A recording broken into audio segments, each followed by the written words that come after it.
Il y a un type qui s'appelle Albert Camus, pas juif. Vous connaissez Albert Camus. Il a écrit un bouquin qui s'appelle Le mythe de Sisyphe. Vous m'entendez, ça va? C'est un bouquin qui s'appelle Le mythe de Sisyphe. Et il pose une question, qui est une bonne question. Il dit, pourquoi je vis? À quoi ça sert? C'est la question basique existentielle qu'on est censé se poser, au moins une fois dans sa vie. Il dit, je sens que ce monde a un sens. Je ne suis pas là comme ça pour rien. Jusqu'à environ 50 ans, il y avait deux théories sur l'existence du monde. D'où vient le monde? La théorie grecque disait Olam Kadmon, le monde a toujours été. Il n'y a pas de question, un jour ça a commencé. Ça a toujours été, comme ça. Et ça sera toujours. C'est infini. Big Bang, au niveau de la pensée, il y a un Big Bang qui se passe, c'est que deux physiciens, astrophysiciens, perçoivent l'onde de choc du Big Bang. Aujourd'hui, c'est clair. C'est plus une théorie, c'est une réalité. On sait qu'à environ 15 milliards d'années, le monde a commencé. Il n'y avait rien. Tout à coup, il y a eu. Et on peut dire aujourd'hui que tous les astrophysiciens, presque tous, sont des croyants. Je ne dirais pas qu'ils croient au Dieu d'Israël, ou même la notion de Dieu, mais ils croient en la notion d'un créateur. C'est pas possible que s'il n'y a rien, tout à coup il y a. C'est pas que ça, par hasard, deux enzymes se sont rencontrées et ont fait tout à coup qu'il y a un être humain. Il n'y avait pas d'enzyme, il n'y avait rien. Tout à coup il y a. Forcément, il y a. Appelle-le une force, d'accord? Il y a une force, il y a un agent, il y a un, appelle-le comme tu veux, un schmilblick, d'accord, un schuzuf, ce que tu veux, qui l'a fait, d'accord? Ce truc-là, il a créé un monde. Un monde extrêmement complexe, extrêmement performant, parfait. Au niveau, à part nous, on est les ratés de l'histoire. Tu prends le monde au niveau écologique, au niveau, ça marche bien, ça tourne rond. Hein. Tous les matins, le soleil se lève, ça fonctionne. Albert Camus pose une question, ok, alors à quoi ça sert? Il dit, je sens que je ne suis pas là pour rien. Il y a un but. Non seulement c'est logique parce que c'est tellement performant, c'est tellement calé ce monde, donc forcément il y a quelque chose il y a une raison pour, mais j'ai besoin, je sens en dedans de moi, j'ai une soif de sens.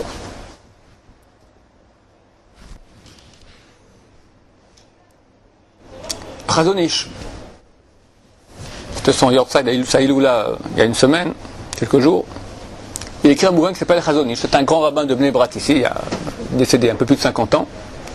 Un des grands rabbins, c'est lui qui a fondé Bnei Brak, on peut dire. Il écrit un petit bouquin très sympa qui s'appelle Chazon-Ish. Et là-bas, il dit, imaginons un être humain qui vient de naître. Mais, pas comme aujourd'hui les enfants naissent complètement inconscients.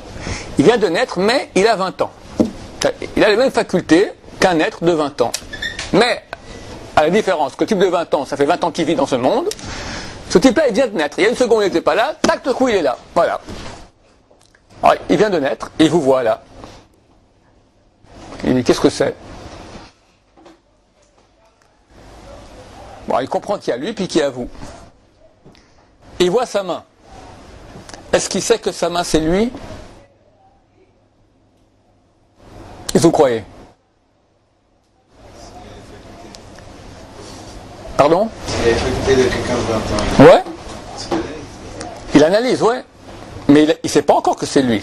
Il vient de naître il y a une seconde. Il voit une main. Il voit c'est relié à quelque chose. Il n'a pas à voir à quoi c'est relié parce que ça monte ici. Mais il ne sait pas que c'est lui. Par les yeux, d'accord, je vois. Donc c'est direct. Dans mon corps, je ne sais pas encore que c'est moi. Regardez un gosse qui vient de naître. Alors il voit, il comprend que ça, il y a lui et le monde extérieur. Mais ses mains, il ne sait pas que c'est lui. Des fois un enfant, un bébé, il se griffe. Sans faire exprès. Alors lui, ça lui fait mal, il se crispe, et il se griffe encore plus. Il se tient comme ça, il hurle parce qu'il est en train de se faire mal. Puis un beau jour, vers l'âge de 4-5 mois, tu le vois dans son berceau, il fait comme ça. Il comprend que c'est lui. 4-5 mois qu'il faut. Très lentement, la personne commence à comprendre qu'elle a un corps. Alors à l'âge de maintenant, ça ira plus vite. En 10 minutes, il sera branché. Ok, les mains, ça sert à prendre, les pieds à marcher, les yeux pour voir, nez respirer, la bouche parler, manger. Ok.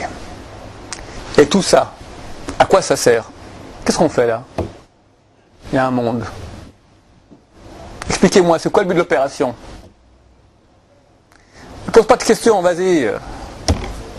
D'abord, il faut vivre. T'as l'estomac, il faut une maison, il faut une femme, il faut de l'argent, il faut payer une tombe à la fin.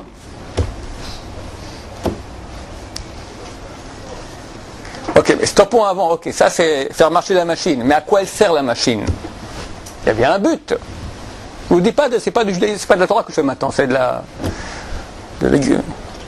l'humanisme basique. Albert Camus, c'est pas un juif.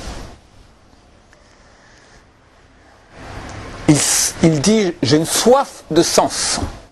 Parce que si je vis dans ce monde, et je passe à côté des vraies raisons du pourquoi, eh ben j'ai raté. Là en Torah, on parle un peu Torah maintenant. Torah, en Torah on croit qu'il y a des péchés. C'est péché de dire péché, d'accord? C'est faux, il n'y a pas de péché. Il y a en hébreu, le péché on l'appelle chet. C'est quoi chet? Quelqu'un fait l'armée ici? Quelques-uns? Alors, quand tu rates la cible, comment tu dis? RT. RT tatamatara. Chet signifie rater. Nous sommes après tout la machine la plus performante de tout l'univers, l'être humain. Des capacités extraordinaires. Mais si maintenant tu utilises la machine la plus extraordinaire, tu as un ordinateur, tu as une équipe de 100 informaticiens les plus calés au monde, les ingénieurs les plus calés en informatique du monde, pendant 10 ans travaillent sur ce projet. Un ordinateur qui est il peut faire des trucs invraisemblables. Toi tu as des milliards, il faut rentrer dans il prend toute une chambre entière, d'accord? Et tu vois que quand tu appuies sur le clavier, ça fait des belles lumières, tu peux mettre ton agenda. C'est sympa comme appareil. Allez, j'achète. Qu'est-ce qu'on dira? C'est un crétin, c'est raté. Tu as une machine qui a une performance extraordinaire. Tu peux l'utiliser pour faire des petites lumières. Tel être humain, tu ne peux pas te limiter aux fonctions animales basiques, manger, boire, reproduire et mourir. Et entre nous, si on arrivait au moins à ça, moi je viens de Suisse personnellement. En Suisse, il y a des vaches. Les vaches suisses, très connues. Elles font du bon lait, du chocolat suisse. Je peux vous garantir, je pense qu'il n'y a presque aucun être humain qui arrive au bonheur d'une vache suisse. Elle n'a aucun problème. Il y a des beaux paysages, des bons pâturages, la musique, je comme ça, les cloches, il y a des hihi, il y a même des gens, d'accord. Elle fait du bon chocolat, il y a des bœufs, il y a des vaches, tout va très bien dans le meilleur du monde, elle est parfaitement heureuse. Et j'imagine que comme beaucoup d'animaux, nous qu'on est censé être bien plus performants que la vache suisse, rares, je ne sais pas si ça existe, ce sont les personnes qui arrivent au bonheur de la vache suisse. C'est-à-dire que même à l'animal primaire moyen, on n'arrive pas. Donc il y a bien un but, il y a quelque chose. À quoi ça sert? Et la question, mesdames et messieurs, on l'oublie. Parce qu'on est pris, t'es pas né maintenant. T'es né il y a 20, 25 ans, 30 ans. Je sais pas quel âge vous avez, 60 ans même. Donc t'es habitué, depuis que t'es petit, quand t'es petit, tu ne poses pas ces questions existentielles, pourquoi tu vis? Tu vis d'après les besoins. Ça fait, t'as faim, il faut manger, d'accord? T'as mal, il faut pas toucher.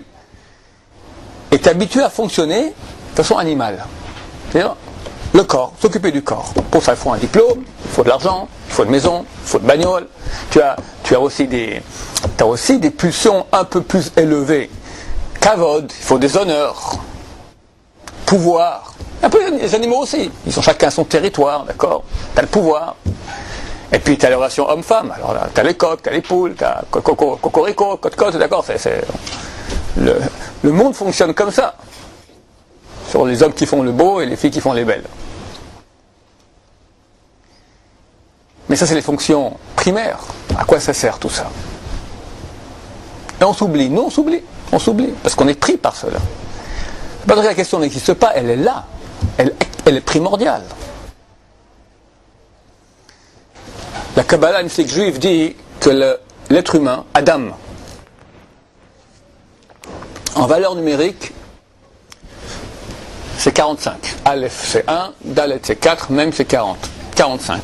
Gematria du mot, valeur numérique c'est Gematria, valeur numérique du mot Ma. Ma, c'est quoi en hébreu Ma? Question. Quoi? L'être humain, c'est quoi son essence? En quoi nous sommes différents de l'animal?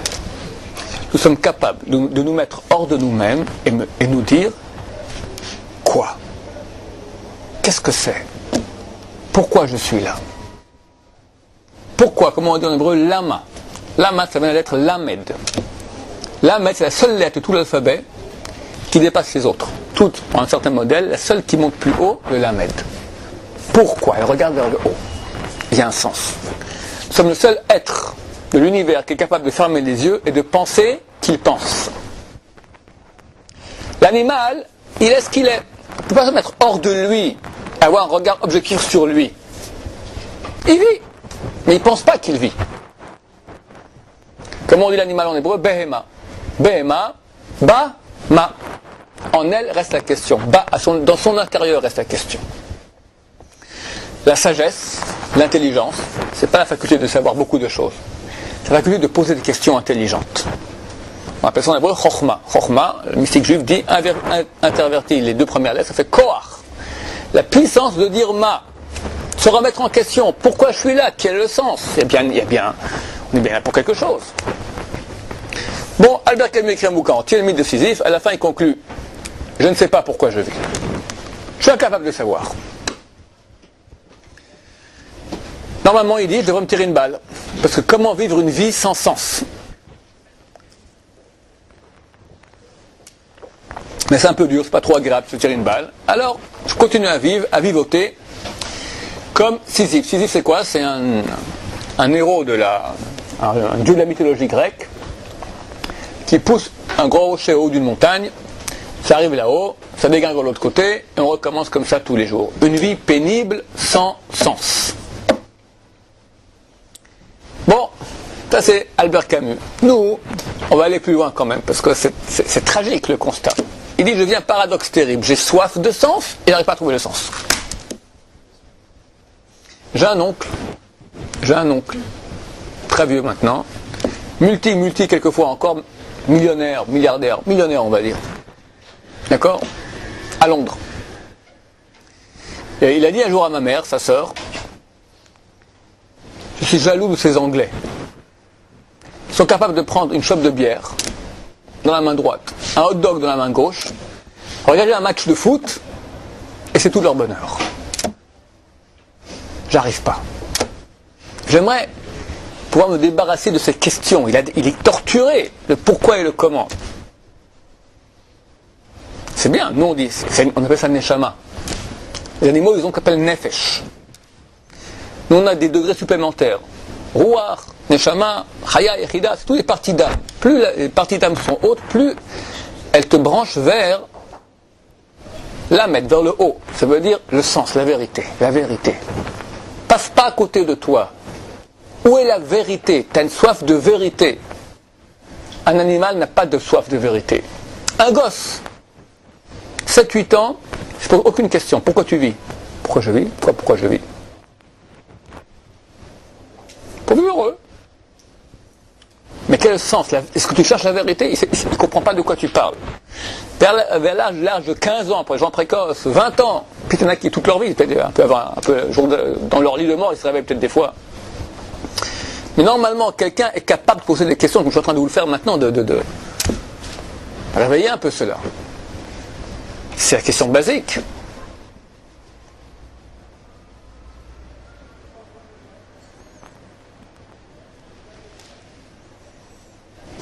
Durant les cours que vous aurez ici, j'imagine que vous aurez une démonstration comme quoi la Torah est d'origine divine. C'est une chose qui est aisée de faire aujourd'hui, de façon irréfutable, c'est simple. Dieu existe, la Torah est d'origine divine, on en reparlera. Hein. Je dis ça en tant qu'affirmation pour pouvoir continuer, mais je n'ai pas encore prouvé ni argumenté, on le fera Benader des prochaines fois. Alors, une fois que la question est posée, on attend la réponse. Dieu t'a créé un monde. Pourquoi? C'est quoi ton but dans l'histoire? Quel est le but de l'opération?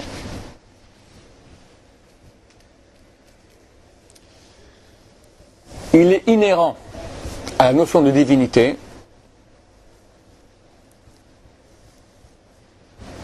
d'y accoler la notion de perfection.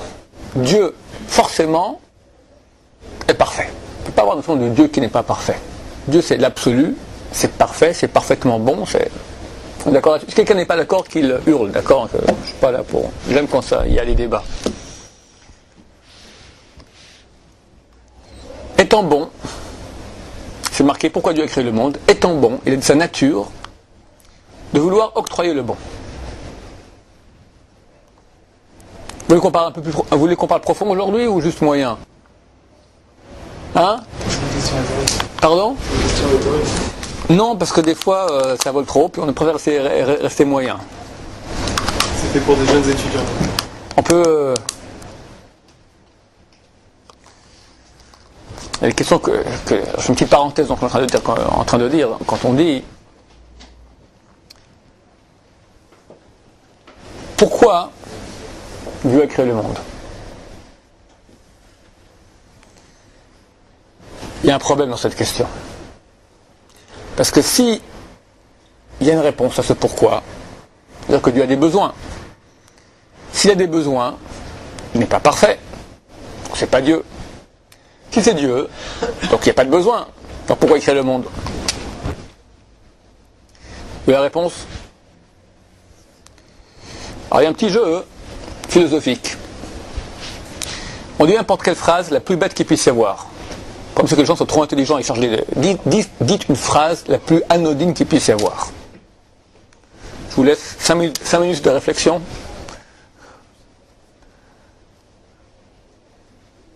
Réfléchissez pas trop, ça va. C'est dur, hein, à un niveau bas.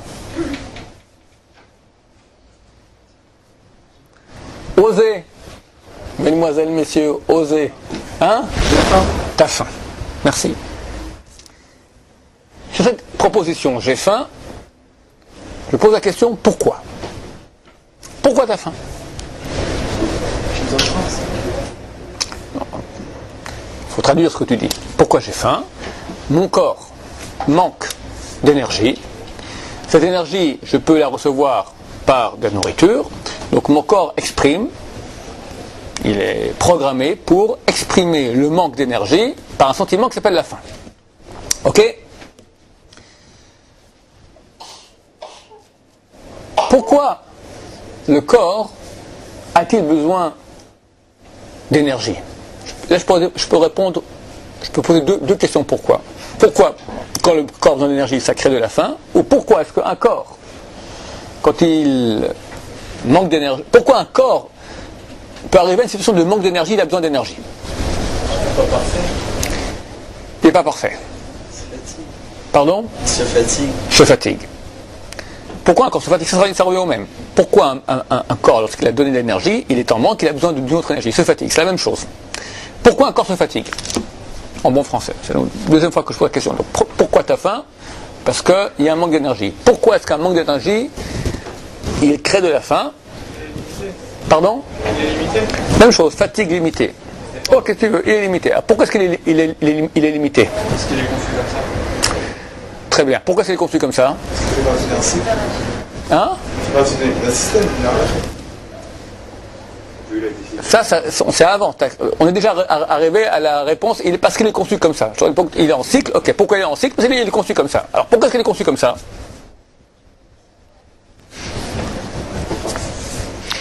Bonne question. Moi, je veux pas pourquoi pas. Je veux une réponse. Pourquoi est-ce qu'il est conçu comme ça? Alors là, il y a deux réponses possibles. Les athées diront c'est la nature. Le religieux dira c'est Dieu.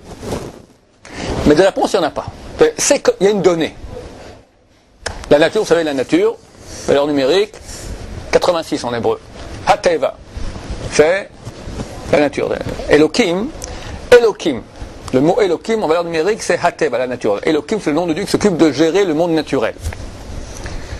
Donc, un athée dira c'est la nature, un religieux dira c'est Dieu. Mais tu n'as pas de réponse au mot pourquoi. C'est-à-dire, c'est comme ça, point, barre. C'est une donnée, il faut accepter.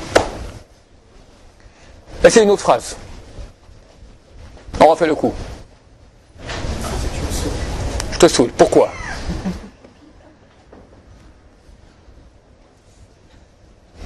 C'est embêtant comme question, pourquoi?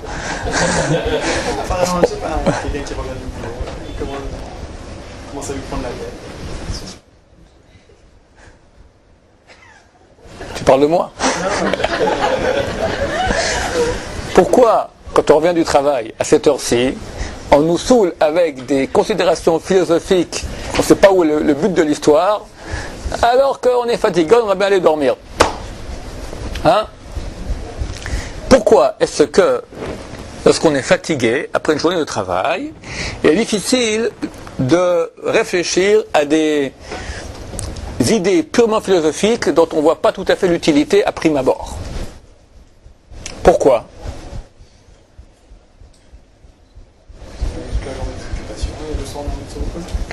Fatigue. On a vu fatigue du corps, maintenant fatigue de l'esprit. L'esprit est fatigué, il y a besoin de décompresser, et non de nouveau se compresser dans des histoires, surtout que cette gymnastique intellectuelle qu'on ne sait pas très bien à quoi ça sert. Pourquoi est-ce que le corps a-t-il besoin de décompresser? Parce qu'il est conçu comme ça. Pourquoi il est conçu comme ça? Donné. N'importe quelle phrase que vous dites, n'importe laquelle, vous ne tenez pas plus que 5, 6, 7 pourquoi. Après, tu arrives, Dieu. C'est comme ça. Alors la question, pourquoi Dieu? Pourquoi Dieu il a voulu ça? C'est la question des questions. Le problème, c'est que quand on parle de Dieu, on a tendance à faire des projections de nous-mêmes sur Dieu. Et là est l'erreur. Nous sommes dans le monde du fini, et Dieu est dans l'infini. Nous sommes dans le temps, Dieu n'est pas dans le temps. Nous, on fonctionne par un système très simple. Si on a une action, elle a été motivée par un stimulus, quelque chose qui a... J'ai faim. Pourquoi j'ai faim? Parce que il y a un pourquoi. Parce que je manque d'énergie. Pourquoi je manque d'énergie? Parce que mon corps est comme ça. Il y a toujours un pourquoi. Il ne peut pas y avoir une action sans qu'il y ait un effet, sans qu'il y ait une cause. Impossible. Donc, chaque fois que tu as un effet, tu poses la question, pourquoi? Quelle est la cause qui a provoqué cela? On te donne la cause. Ok, alors quelle est la cause de la cause? On te donne la cause. Maintenant, tu veux savoir maintenant quelle est la cause de la cause de la cause de toutes les causes? Mais c'est Dieu. Donc Dieu, il veut. Quelle est la cause de son vouloir? Pourquoi Dieu, il veut? Admettons qu'il y aura une cause. La cause qui fait que Dieu veut. Attends, qu'est-ce qui est plus grand? La cause ou l'effet? Qui est plus grand, la cause ou l'effet? La cause. Vu qu'elle peut produire l'effet. L'effet, c'est un poiliotse, c'est comment dire ça en français? C'est une conséquence. La cause qui est capable de produire un effet est bien plus grande que l'effet. Donc si Dieu maintenant il agit pour cause X, qui est plus grand, X ou Dieu? Trop fatigué? X. Donc si Dieu agit pour raison X, X est plus grand que Dieu, donc en fait il y a un Dieu du Dieu, qu'on va appeler X, n'est-ce pas? Qui a provoqué le vouloir de Dieu. Bon alors parlons de X qui est le Dieu du Dieu. Attends, X il a un désir, il a fait, pourquoi il veut?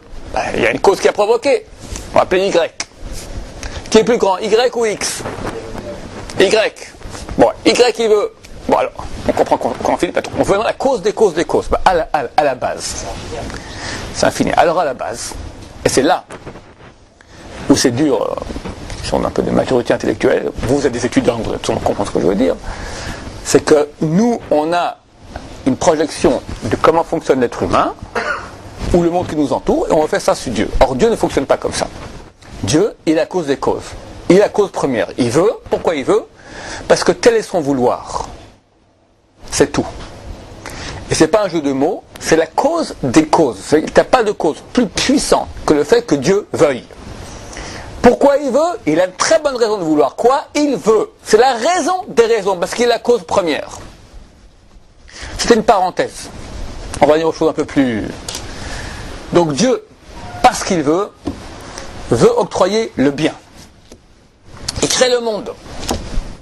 Étant parfait, il doit créer un monde qui est parfait. Sinon, il ne fait pas de bien, il fait le mal. Alors j'entends que Dieu est parfait, qu'il est le bien infini, qu'il est super extraordinairement l'absolu dans le bien. Et je vois sa création qu'il a créée pour nous faire du bien. Et qu'est-ce que je dis? Tintin. Franchement,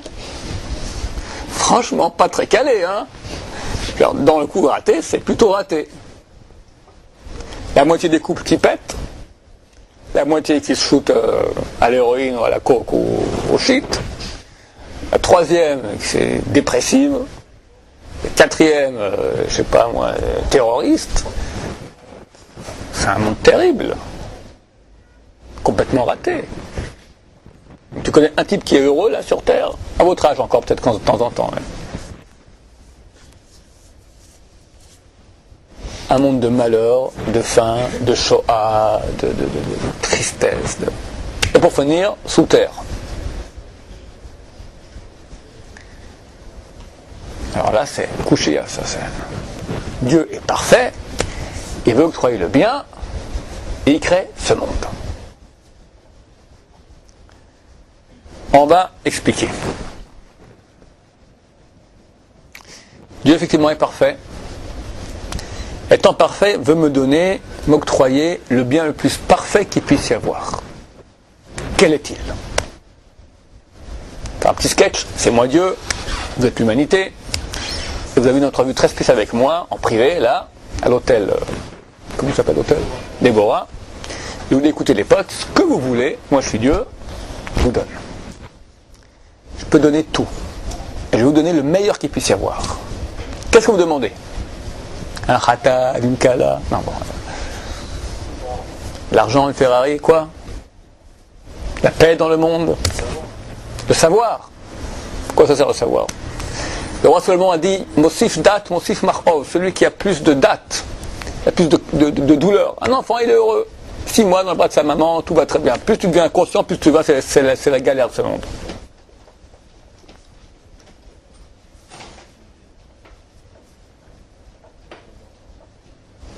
Alors, qu'est-ce que vous demandez? La santé. T'es en bonne santé? Bon, Hachem. T'es le top du bonheur? Tu pourrais avoir mieux. T'es en bonne santé, mettre un contrôle fiscal. Pas la joie. La tranquillité. Tranquillité. Ouais, je suis tranquille. Je suis en train de faire une dépression tellement je m'ennuie là. À gauche, à droite, droite à gauche, comme ça. Très tranquille. La joie. La joie. Hein? Être heureux. La joie. Ok, c'est bien. Oui, la trésor. La compréhension. Tout ça, c'est pas parfait. Un bonheur, et quelqu'un qui sera encore plus heureuse. Ou tu comprendras de façon partielle, on peut comprendre encore plus. Quel est le cadeau le plus parfait que Dieu puisse me donner? Qu'est-ce qui est le plus parfait dans le monde? Sagesse. Bon, mais elle est limitée. Donc il y a toujours plus. Moi, mon truc, c'est le top niveau. Il n'y a pas plus. Moi, je suis Dieu, je vous donne. Je ne vais pas donner un petit cadeau de rien du tout. Tu demandes à Dieu, tu demandes le top, du top, du top. Oh là là. Bezrat Hashem. Mais quand vous l'aurez, vous m'appellerez, d'accord?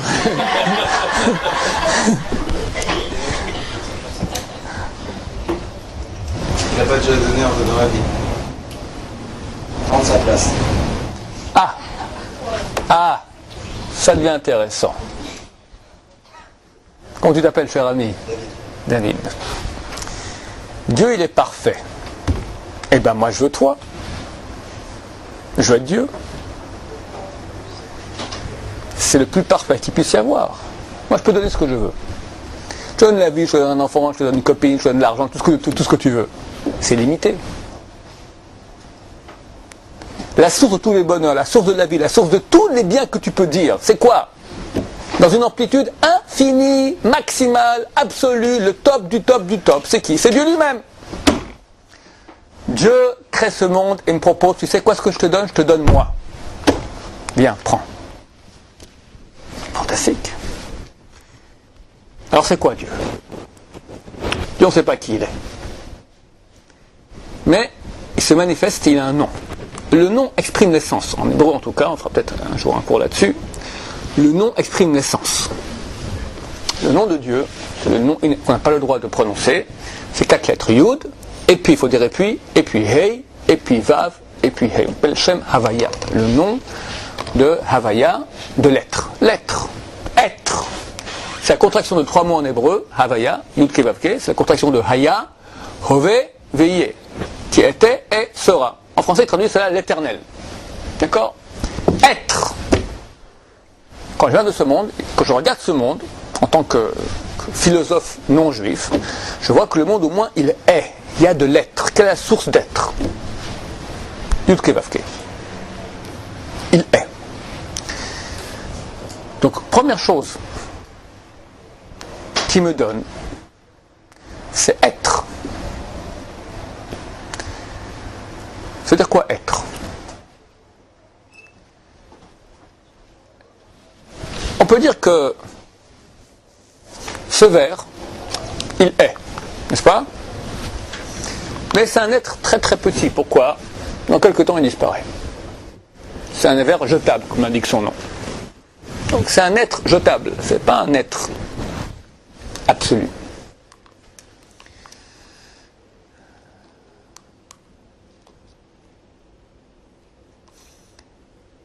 On prend un exemple. Je prends un robot. Je le programme. Le robot, il est extrêmement... Il vit une vie intense. C'est quoi vos plus beaux rêves?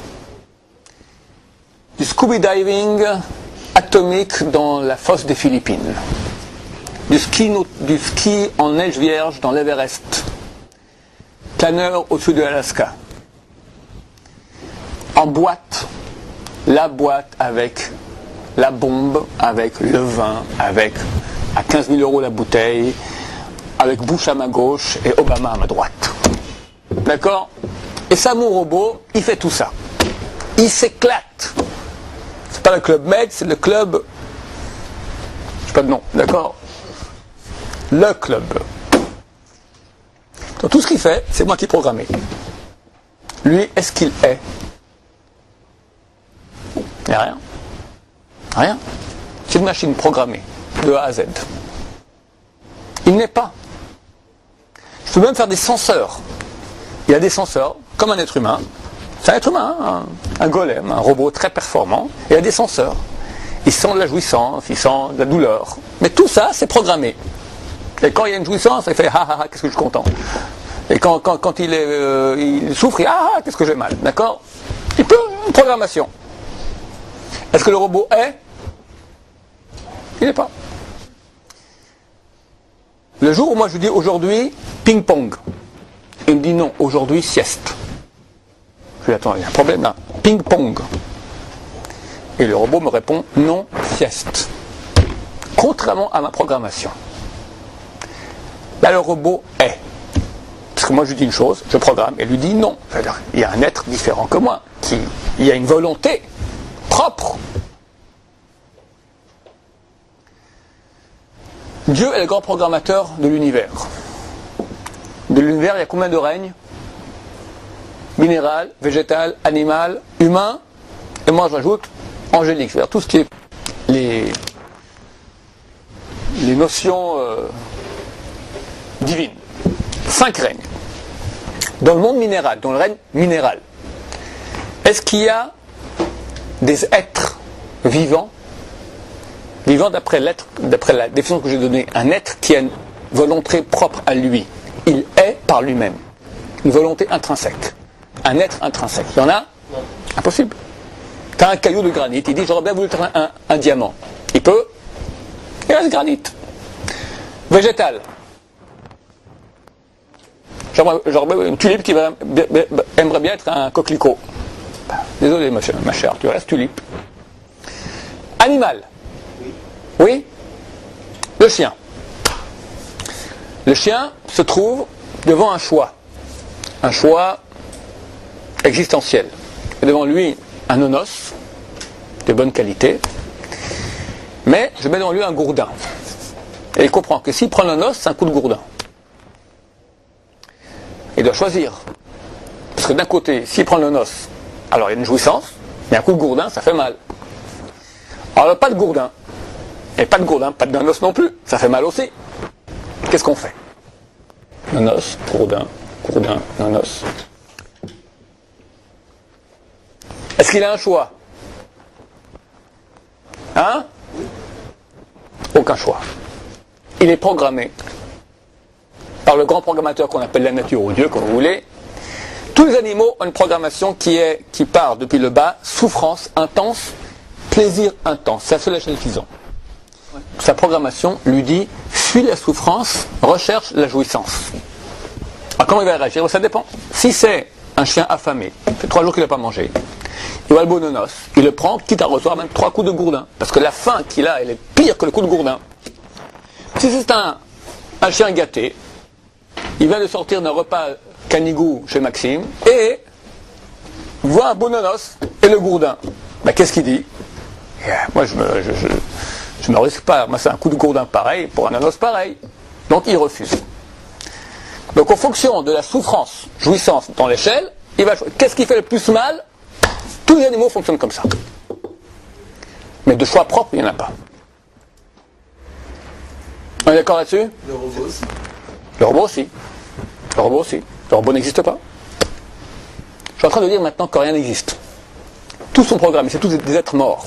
Il y a un grand programmateur, la nature, qui tu veux, Dieu, tout est programmé. Les cailloux, les végétaux, les animaux, tu voulais dire? Il n'y a pas un rapport avec la conscience de lui-même. C'est comme ça qu'on définit normalement. D'accord? Un animal a-t-il la conscience de lui-même? Donc il n'y a pas de libre choix. On est d'accord. Donc il est programmé. On est d'accord là-dessus? L'être humain, je passe au-dessus. Les anges. Est-ce qu'un être divin, il y a des réalités divines, peut-elle faire autre chose que ce que dit le grand programmateur? Il lui dit un ange, va t'occuper maintenant de lui. Il dit non, je suis fatigué aujourd'hui. Qu'est-ce qu'il fait? Volatilisé, on rigole pas. Le monde des anges, un ange ne peut pas faire autre chose que ce que Dieu dit.